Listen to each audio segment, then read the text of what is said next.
Bago pa man magpakita ang haring araw, ay dapat nang maunang magising si Bayag. Mas napapadali kasi ang kanyang pangangaso kapag may tulong siyang nahihiram mula sa dilim na ibinibigay ng madaling araw. Lilisanin niya ang kanyang kubo at papasadahan o hahalughugin ng ilang bahagi ng bulubundukin ng Sierra Madre. Kahit papaano ay may biyaya pa ring ibinibigay ang kalikasan. Walang araw na hindi siya nakasusumpong at nakahuhuli ng baboy ramo, ligaw na manok, at iba pang hayop. Sa ganoong paraan niya lang kasi kayang buhayin ang tribong kumupkup sa kanya noong musmus pa lamang siya. Pagpapakita na rin ito ng pagmamahal at pagtanaw ng utang na loob. Sa kanyang marahang paglalakad ay nakarinig siya ng mahihinang kaluskos sa isang bahagi ng lokasyong kinaroroonan niya. Papalakas iyon ng papalakas at tila papalapit sa kinatatayuan niya. Marahan niyang ikinubli ang sarili sa halamanang may makakapal at malalapad na dahon. Iniumang ang hawak niyang pana. Ibinala ang palasong napakatalas ng uso. Nang dumikit sa tali ang kabilang dulo ng palaso, ay agad niya itong binatak at itinutok ang pana sa pinanggagalingan ng kaluskos. Maya-maya ay isang malaking baboy ramo ang lumabas mula sa halamanan. Binitawan niya ang tali ng pana. Sapul sa leeg ang baboy ramo. Nakatakbo pa ito pero maya-maya ay tumumba rin sa lupa. Lumabas mula sa pagkakakubli si Bayag. Nilapitan ng nakabuwal at humihingal na hayop. Hinila ang nakatusok na palaso sa leeg nito. Bumuluwak ang masaganang dugo mula roon. Dahil sa dugong umaagos sa lupang nagmumula sa butas na leeg ng hayop, ay nakaramdam si Bayag ng pag-iinit ng buong katawan. Bagamat bahag lamang ang kanyang suot, ay hindi magawang pawiin ng lamig ng pangmadaling araw na hangin ang init na iyon. Unti-unting humaba at tumikwas ang matutulis niyang pangil mula sa kanyang bibig. Nagsitulisan din ang mga kuko niya sa kamay at paa. Ang kaninang matipunong pangangatawan ni Bayag ay mas lalo pang naging matipuno. Mas lumaki, lumapad at bumukol ang mga kalamnan noon. Akma niyang ngangasabi ng leeg ng hayop kung saan nanggagaling ang umaagos na dugo ay sumagi sa isip niya ang kanyang mga katribo. Ang mga matatandang tanging tungkod na lamang ang nagsisilbing lakas. Mga kaedaran niyang binatilyo at kadalagahang pagod sa maghapong pagtatanim at ang mga batang naguguhitan ng matatamis ng ngiti sa labi kapag nakakakain ng inihaw sa apoy na baboy ramo. Ang mga isiping iyon ang nakapagpanumbalik sa kanyang dating anyo. Umurong ang matutulis niyang pangil at tila sumuko ang mga iyon kapalit ng kapayapaan. Hindi niya maatim na mapupuna ng kanyang nauuhaw na lalamunan ng dugo ng hayop na nakalaan para sa mahal niyang mga katribo. Mas mainam pang kumalam ng matindi ang kanyang sikmura kesa maramdaman niya ang pagkadurog ng puso sa tuwing hindi niya nakikitaan ng matatamis ng ngiti ang mga matatanda at kabataan ng kanyang tribong kumupkup sa kanya. Binuhat niya ang nakabulagtang hayop at ipinasan sa balikat. Sabay tinungo ang daang tumutumbok pabalik sa lokasyon ng kanyang tribo. Sumisilip na ang araw nang siya'y makabalik. Sinalubong siya ng ilan sa mga kalalakihang nakasuot din ng bahag. Ipinasa niya sa mga ito ang pasan na hayop. Ang mga ito ay nakagawa na rin ng isang malaking siga Magkakatulong nitong initsa sa nagbabagang apoy ang patay na baboy ramo. Ilang minuto ay hinango rin ang hayop mula sa apoy. Sa kanilinis at pinira-piraso. Naglabasan na rin mula sa kani-kanilang kubo ang mga kababaihan ng tribo at tumulong sa pagluluto ng hayop na huli ni Bayag. Kasunod noon ay ang mga batang nagtataglay ng matatamis ng ngiti habang naghaharutan at naghihintay maluto ang mga pagkaing karne mula sa hayop. Pinagsaluhan ng buong tribo ang karning nilahukan din ng iba't ibang uri ng bungang kahoy. Binusog ng kalikasan ng buong tribo na hindi hihigit sa 200 katao ang bilang. Binusog ng tanawing iyon ang puso ni Bayag. Larawan ng isang payapa at masayang pamayanang malayo sa kaguluhang nangyayari sa kapatagan. Isang nanginginig na kamay ang pumatong sa balikat ni Bayag. "Kamusta, Bayag? Anak, kamusta ang pangangaso?" Nilingon niya sa likuran ng nagmamay-ari ng tinig. Si Apo Abukay, ang pinuno ng tribo, ang tumatayong ama ng kanilang pamayanan, ang tumuring sa kanya bilang isang tunay na anak. Hinawakan ni Bayag ang nanginginig na kamay ng matanda na nakapatong sa kanyang balikat at marahan yung pinisil. Isang pagtango at matamis na ngiti lamang ang naging sagot nito sa matandang kanyang itinuturing na ama. "Kamusta ka pala, anak?" Muling tanong ng matanda matapos umupo sa kanyang tabi. Alam ni Bayag kung ano ang tinutukoy ng matanda, ang totoo niyang pagkatao, ang hindi maipaliwanag na pagpapalit niya ng anyo kapag nakakaramdam ng pagkauhaw sa dugo. "Apo, hanggat andyan po kayo na gumagabay sa akin, habang andito ang mga katribo natin, may pinaghuhugutan pa rin ako ng lakas para pigilan ng pagiging halimaw ko." Iyon lamang ang naisambit ni Bayag. Sabay ibinalik ang atensyon sa mga katribo niyang nagkakasiyahan. "Apo, katulad ninyo, sila rin po ang tahanan ko. Kinupkup niyo po ako at pinalaking mabuting tao. Ang ating tribo ang nag-iisa kong tahanan na hindi ko pagsasawaang balik-balikan. Poproteksyonan ko ito sa lahat ng pagkakataon." Sinserong tinig niya habang aliw na minamasdan ang nagkakasiyahan niyang mga katribo. Isinampa ng matanda ang nanginginig na bisig sa mga balikat ni Bayag. "Anak, poproteksyonan din kita sa lahat ng pagkakataon." Tinig ng matanda. Sila lamang ang nakakaalam ng sikreto ni Bayag, ang pagiging halimaw nito.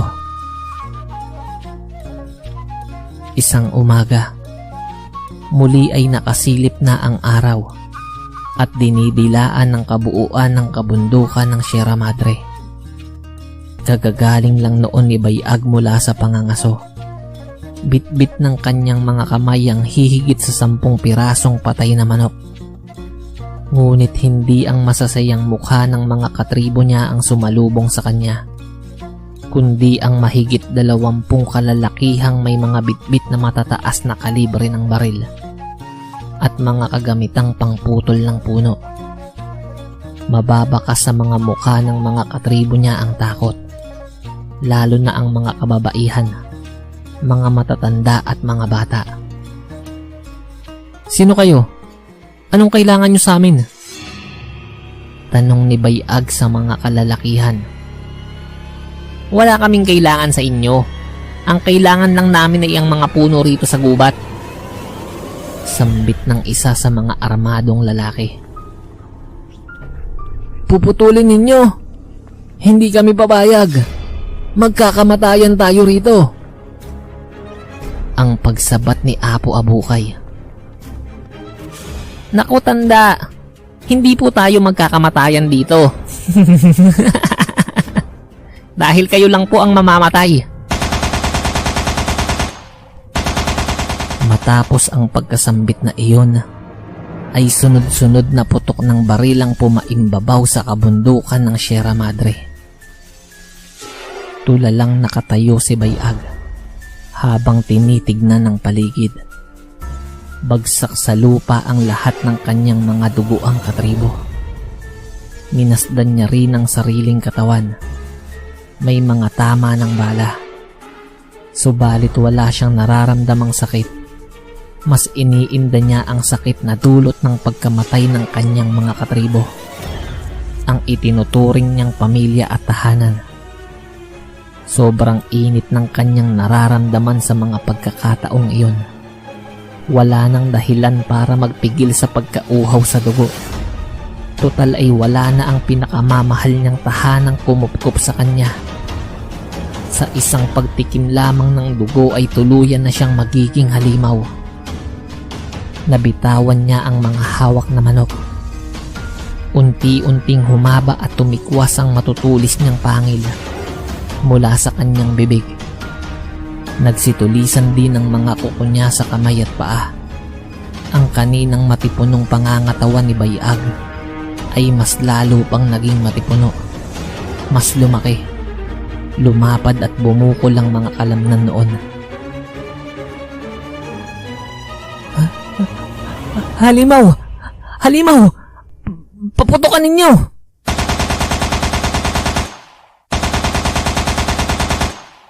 Tinig ng mga armadong lalaki. Subalit ang mga balang nagmumula sa mga baril nito ay di magawang matinag ang papalapit na si Bayag. Tuluyang nakalapit si Bayag sa isa sa mga iyon at mabilis na sinagpang sa leeg. Sinipsip iyon hanggang sa kahuli-hulihang dugong maaaring maibigay nito. Binitiwan niyang tuyot ang lalaki. Parang malaking daing na pusit na naibilad ng matagal sa arawan. Nanalaytay ang dugong kanyang natikman sa kabuuan ng kanyang katawan. Dahil doon ay tinubuan na siya ng makapal na balahibo sa katawan. Akmang tatakbo na ang mga armadong kalalakihan. Subalit isa-isa silang pinagtutusok ni Bayag sa sikmura, gamit ang mga kamay na may matutulis na kuko. Ang iba sa mga kalalakihang iyon ay tinapyasan pa ng ulo. Ang iba ay hinigop din ng dugo. Walang itinirang buhay si Bayag sa mga lapastangang iyon. Habang nasa anyo siyang halimaw, ay maiging minasdan ni Bayag ang tribong itinuring niyang pamilya at tahanan. Wala na siyang ibang tahanang gugustuhing uwian at makasama kundi ang tribo niyang kumupkup sa kanya at itinuring siyang mabuting tao. Matapos masdan ng mga nakahandusay na katribo, ay minasdan niya ang kanyang kanang kamay na nagtataglay ng mahahabang kuko. Sa isang iglap ay mariin at buong lakas niya iyong itinarak sa sariling dibdib. Iyon ang kanyang natatanging tahanan, ang kanyang mga katribo, ang pamilyang paulit-ulit niyang pipiliing uwian at makasama hanggang sa huling bahagi ng kanyang buhay.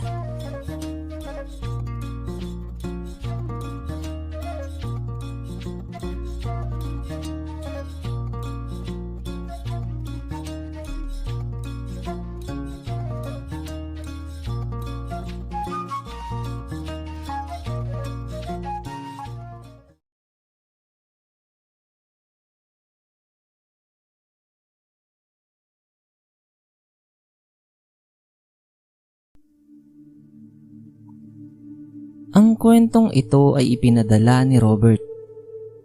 Nangyari ito taong 1980 sa probinsya ng Siquijor. Simulan na natin ang kwento. Mapagpalang araw po sa iyo, Captain Kokak. Itago mo na lang ako sa pangalang Robert. Kakadiskubre ko lang po ng channel nyo. At talagang namangha ako sa mga kwentong inyong ibinabahagi. Bagamat nakakatindig balahibo ang mga iyon, ay may pagkakataon pa rin na napapatawa ako nito. Nagpasya akong ipadala ang kwentong ito at sana ay mabigyan niyo po ng pansin at maitampok sa channel niyo. Ang karanasan kong ito ay nangyari noon pang 1980. Binata pa ako ng mga panahong yan. Mga nasa 20 anyos pa lang. Sariwa pa. Sa mga panahong ding yan, ay nakatira pa ako sa aming probinsya, sa Siquijor. Hindi ko na lang po babanggitin ang eksaktong lugar. Napakasimple lang ng buhay namin noon sa Siquijor.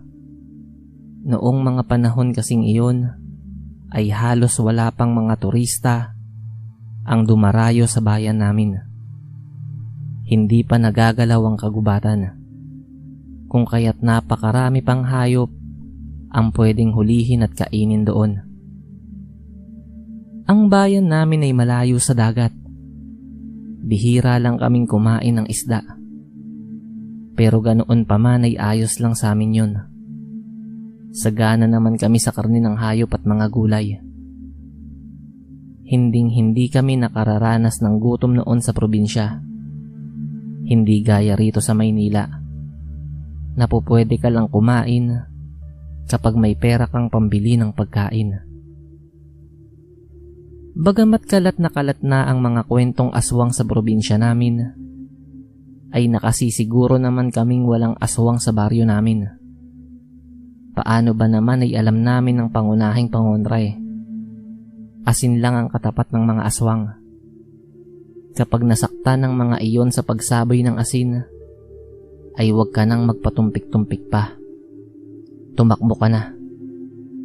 Pero kung marami ka namang kasama, labanan nyo. Matalino ang mga aswang. Hindi iyon lalaban kapag alam nilang dehado sila. Maaari ka ring hawaan ng aswang sa pamamagitan ng pagkain na ipapakain nila sa'yo. Isa lang naman ang paraan para hindi ka mahawaan ng pagiging aswang sa ganoong paraan Huwag mong kainin yung pagkaing iaalok sa'yo. Bukod doon ay malaking bagay din ang pagpatak ng kalamansi sa pagkain para maibunyag ang totoong itsura noon. Subalit walang naghinala sa totoong katauhan ni Sisa.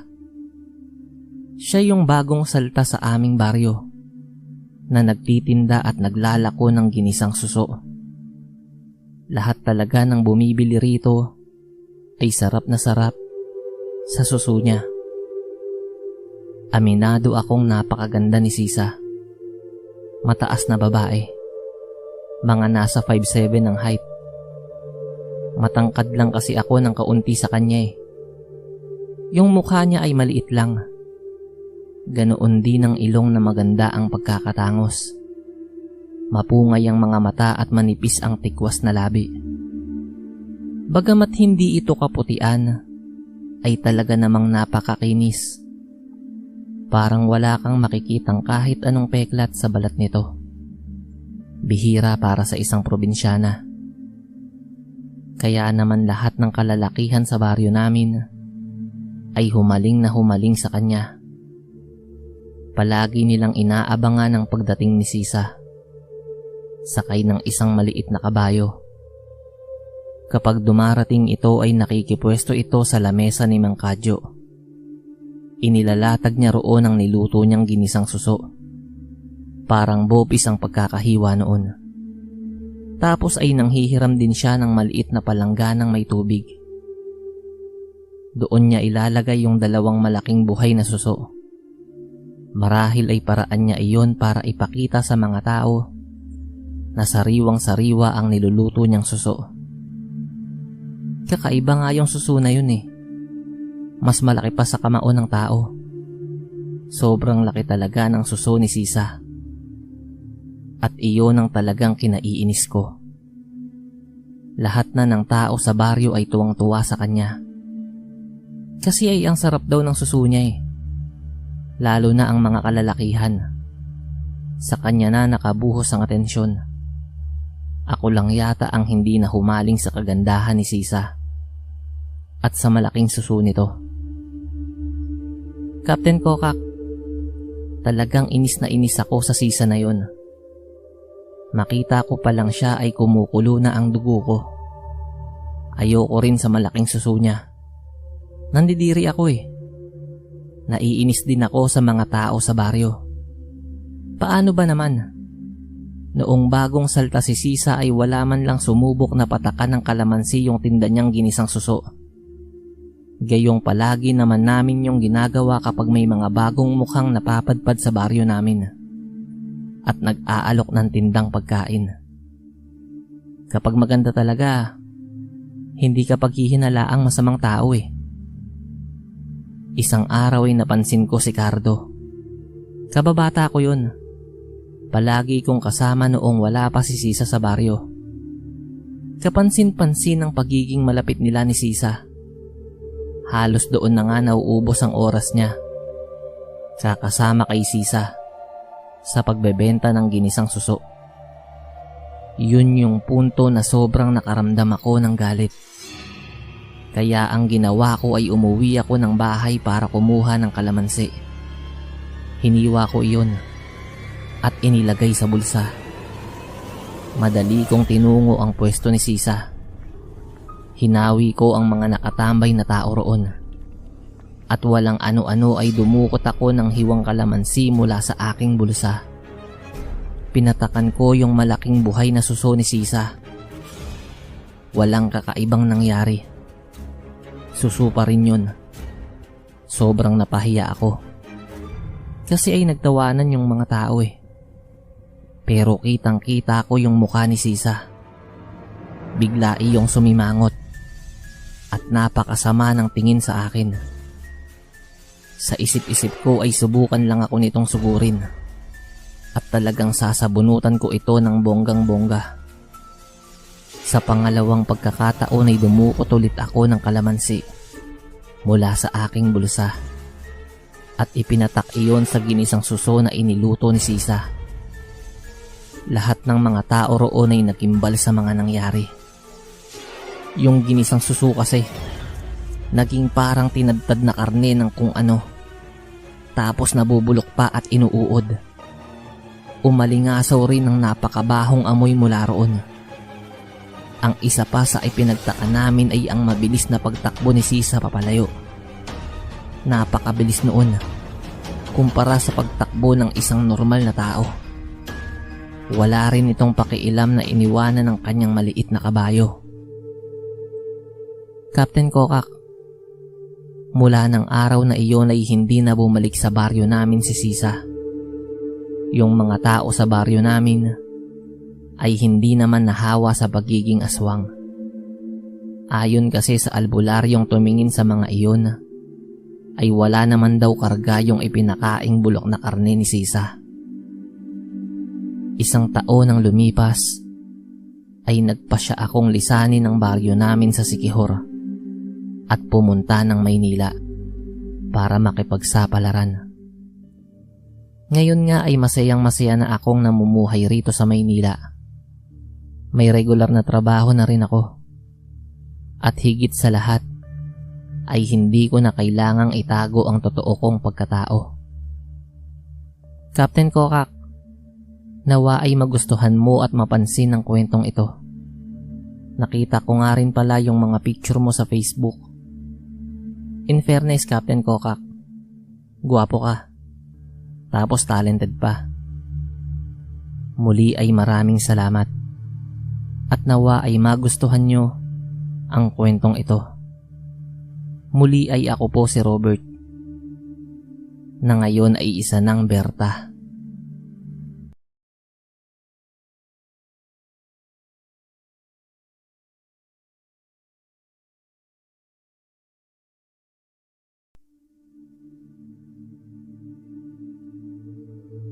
Ang kwentong ito ay ipinadala ni Obet.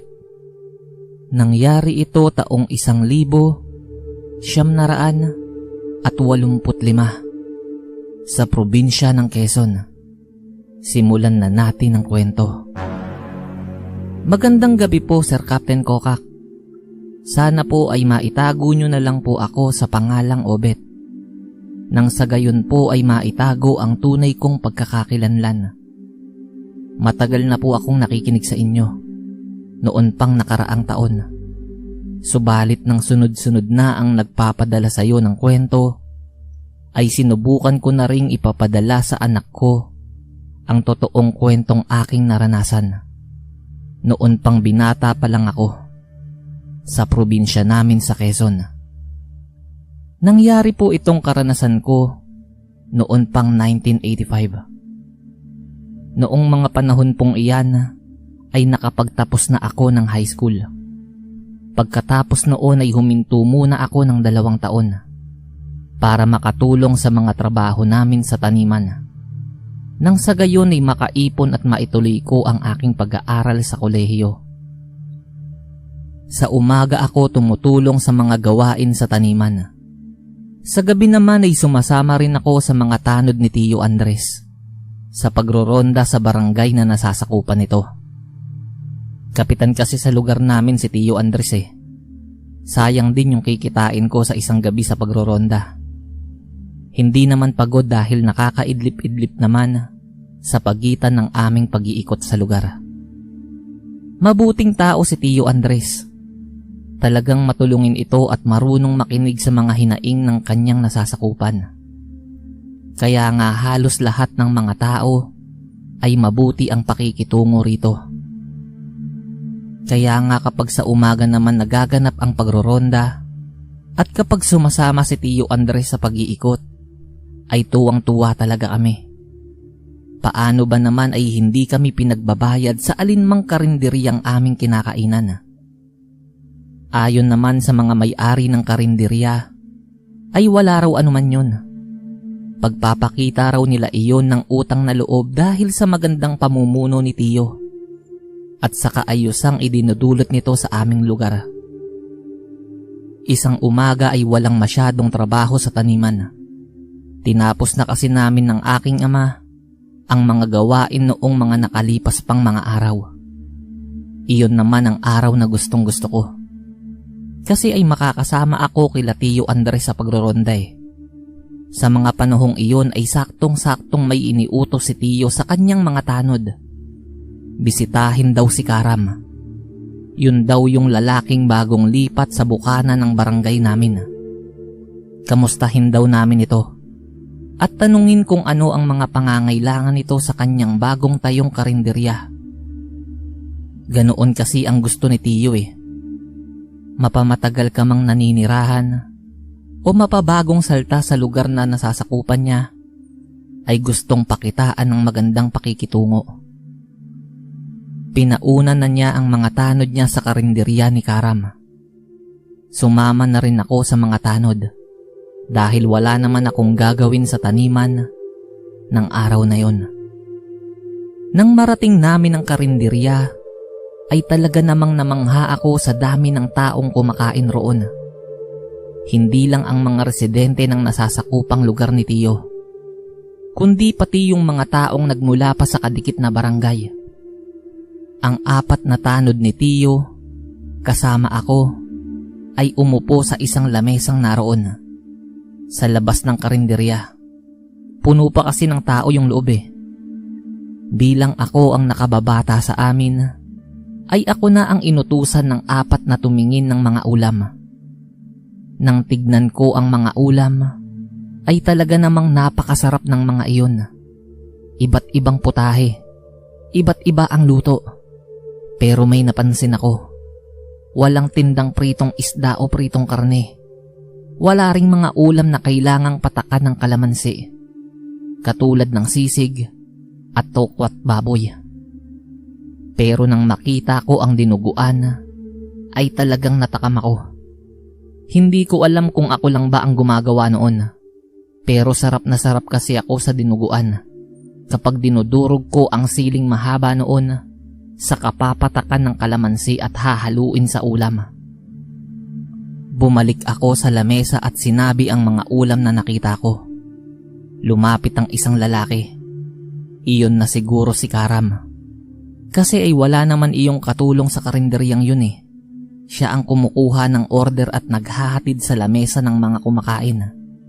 Siya rin ang nag-aabot ng mga bayad at nagsusukli. Siya rin ang labas-pasok sa isang kwarto ng karinderya para kumuha ng ibang ulam kapag nauubos na ang laman ng nasa labas. Ang inorder ng 4 na tanod ay kalderetang baka. Ako naman ay dinuguan. Maya-maya ay inihatid na ni Karam yung mga ulam sa lamesa namin. Yung itsura pa lang ng mga ulam ay katakam-takam na. Ang ipinagtataka ko lang ay kung bakit may takip na panyo si Karam sa kanyang bibig. Tapos yung kalahating bahagi ng panyo ay parang medyo basa. Siguro ay dahil lang sa pawis. Agad na nilantakan ng 4 na tanod yung kaldereta. Ako naman ay humingi kay Karam ng kalamansi. Dahil sa sinabi kong iyon ay hinampas ni Karam yung lamesa. Napakalakas ng pagkakahampas na yun.